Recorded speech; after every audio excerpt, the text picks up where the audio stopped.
కేజ్రీవాల్ ఈరోజు భారతదేశ రాజకీయ చరిత్రలో ఒక ఇతిహాస పన్నాకు వారసుడు. ఎందుకంటే 75 ఏళ్ల భారతీయ రాజకీయ చరిత్రను ఎవరైనా లిఖిస్తే అందులో కేజ్రీవాల్కు కూడా ఒక పేజీ ఖచ్చితంగా ఉంటుంది.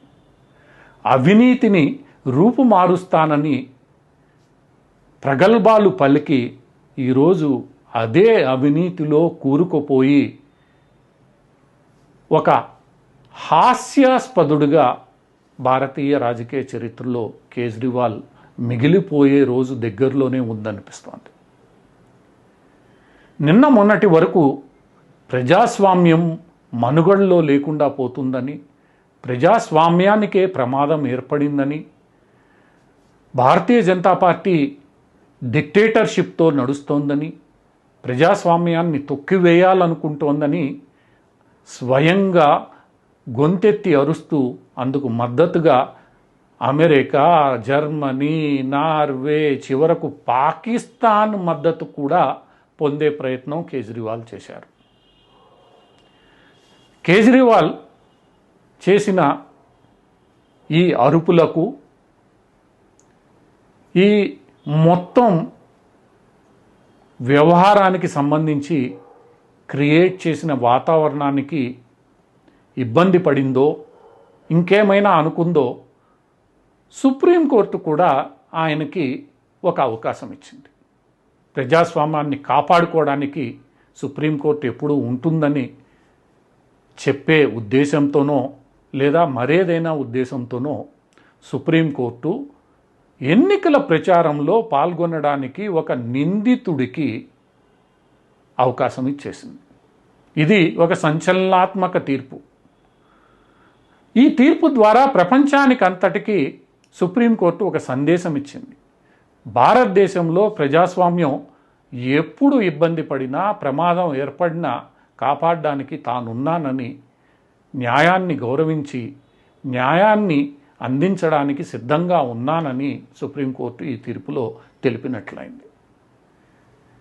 ఇది మనం పాజిటివ్గా తీసుకున్నా లేదా కేజ్రీవాల్ వ్యతిరేకులు దీనిపై కొంత విమర్శనాత్మకంగా మాట్లాడినా సుప్రీంకోర్టు ఒక నిర్ణయాన్ని ప్రకటించింది. ఆ నిర్ణయానికి అనుగుణంగా కేజ్రీవాల్ రోజు ఉదయం నుంచి సాయంకాలం వరకు మొన్నటిదాకా ఢిల్లీ పార్లమెంటు క్షేత్రాలలో పర్యటించారు. ఇప్పుడు పంజాబ్లో విస్తృతంగా పర్యటనలు నడిపిస్తున్నారు. సుప్రీంకోర్టు ఇచ్చిన అవకాశాన్ని రోజు వినియోగించుకుంటున్నారు. అటువంటి కేజ్రీవాల్ ఉన్నట్టుండి తన ఆరోగ్యం బాగలేదని, ఆరోగ్యం పాడైపోయిందని, 25వ తారీఖు నాడు తాను వైద్యుడిని సంప్రదించానని, ఆ వైద్యుడు తనను పలు పరీక్షలు చేయించుకోవాలని సూచించాడని, ఇప్పుడు తాను ప్రచారంలో ఉన్నాను కాబట్టి ప్రచారం ముగిసిన వెంటనే 2వ తారీఖు, అంటే ప్రచారం 30వ తారీఖుతో ముగిసిపోతోంది, అయినప్పటికీ 2వ తారీఖు నాడు తాను ఈ పరీక్షలు చేయించుకోవడానికి హాస్పిటల్లో చేరాలని, 7 రోజుల పాటు బెయిల్ పొడిగించాలని కోరడం జరిగింది. దీంతో ఒక్కసారిగా ఆందోళన చెందడం సుప్రీంకోర్టు వంతైంది.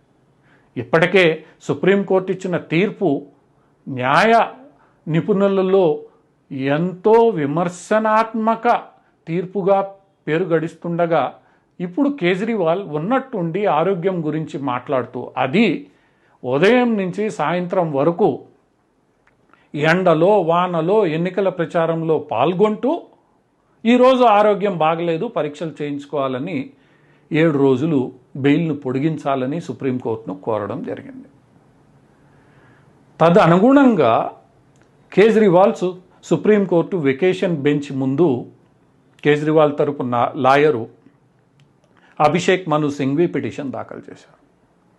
ఈ పిటిషన్ను చూసి నాడు కార్యకలాపాలు నిర్వహిస్తున్న సుప్రీంకోర్టు వెకేషన్ బెంచ్ జడ్జీలు ఈ పిటిషన్ తమకు ఆమోదయోగ్యం కాదని, గత వారంలో ఏ జడ్జి అయితే మీకు బెయిల్ ఇచ్చారో ఆయన కూడా వెకేషన్ బెంచ్లో ఉండగా మీరు ఆయన్ని ఎందుకు కలవలేదని, ఇదేదో నమ్మశక్య వ్యవహారంగా లేదని దీనిని తాము పరిశీలించమని స్పష్టంగా చెప్పేసింది. మీకు ఇంకా ఒక్కొక్క అవకాశం ఇస్తాం, మీరు ఈ పిటిషన్ను చీఫ్ జస్టిస్ ముందుకు తీసుకెళ్ళండి, ఆయన ఏది నిర్ణయిస్తే ఆ నిర్ణయానికి అనుగుణంగా ఈ పిటిషన్పై తగు చర్య తీసుకోబడుతుందని తేల్చేసింది. దీంతో వెకేషన్లో ఉన్న సుప్రీంకోర్టులో పిటిషన్ను వినే అవకాశం క్లోజ్ అయిపోయింది.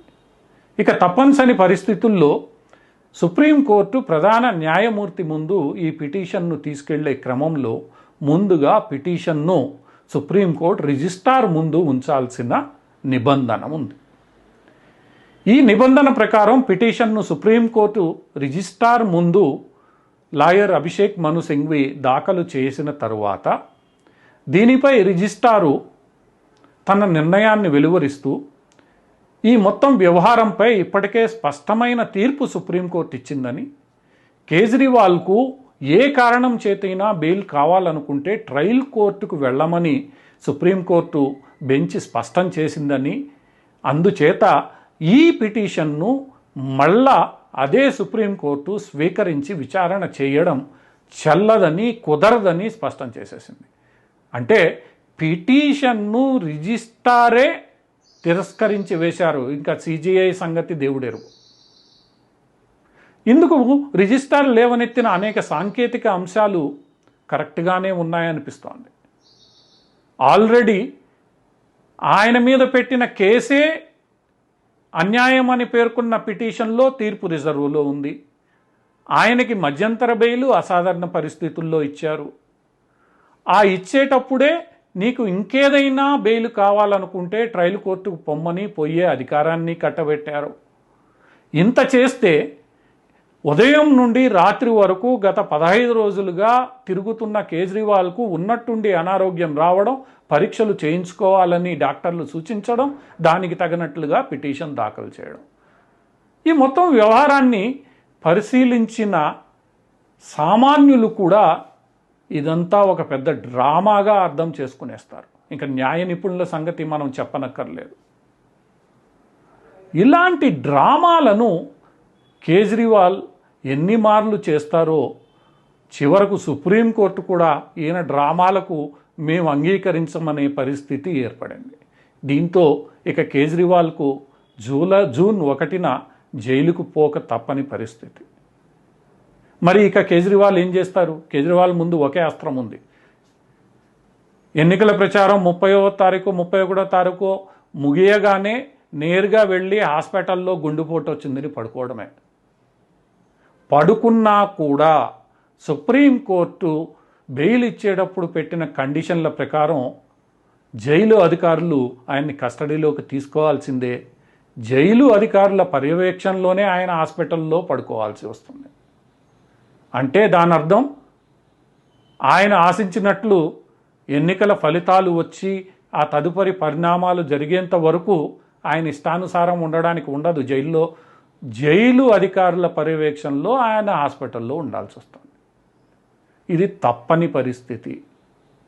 ఇకనైనా కేజ్రీవాల్ ఆప్ నాయకులు డ్రామాలు కట్టిపెట్టి ప్రజాస్వామ్యం బలైపోతోందన్న హాస్యాస్పద నాటకాలను పక్కన పెట్టి ప్రజల మద్దతు పొందడానికి ముందు తాము చెప్పిన నీతుల ప్రకారమే తాము నైతికతతో కూడిన వారమని నిరూపించుకోవాలి.